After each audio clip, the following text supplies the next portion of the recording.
Hello, my name is James Craig and welcome to this month's project of the month. Today we're going to look at a typical process for an extension of an alfresco area.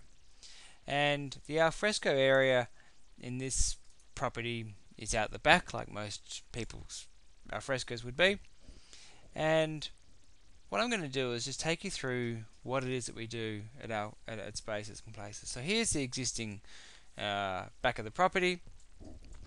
And what we do in the design process is come up with a number of different concepts, and you'll see here we're going to fly through just very quickly all four of them initially.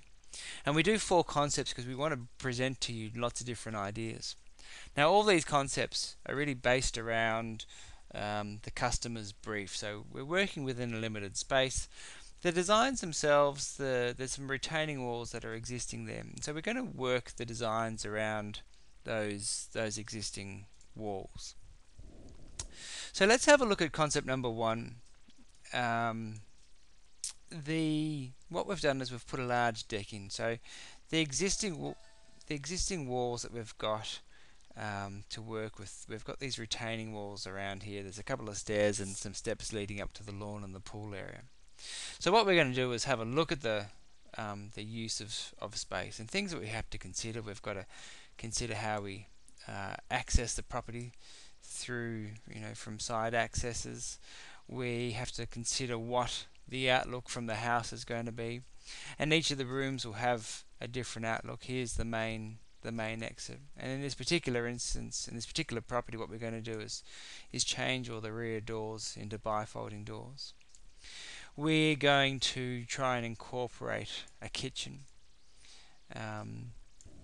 You can see in here there's a barbecue structure going in here. We're making sure that we accommodate for loss of light by putting in skylights into the roof here.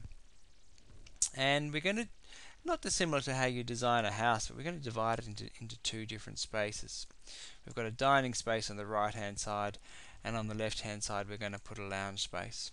And the lounge space is going to incorporate some really nice comfortable features about it. Some nice fixed windows, space for a television, this outlook onto the garden. We're going to put a couple of ethanol burning fireplaces in here, and then the whole space can look out onto the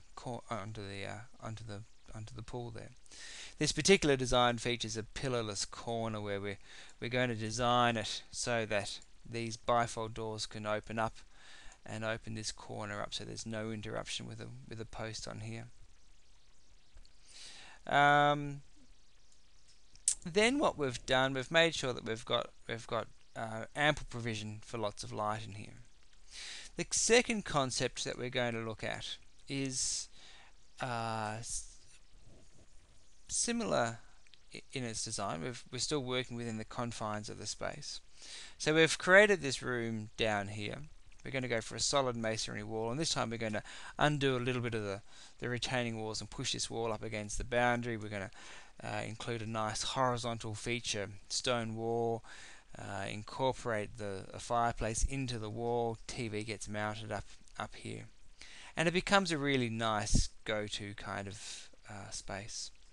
Similar to the previous design, we're going to have the ability to close the space in with bifolding doors.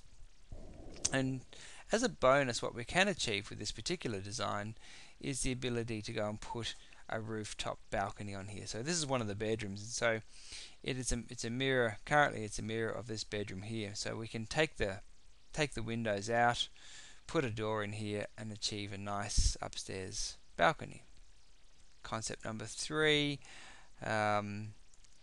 Again, similar types of room structures. This one has a slightly different access down the side. Instead of bifold doors, we're going to go with big sliding doors. This has a nice drop down screen for the football, so you can stand around watching that. And then in our last concept that we're presenting to this customer, it's a much more simple design, budget orientated. Still has an outdoor cooking facility like so. So there's 4 different concepts and how we do our design process.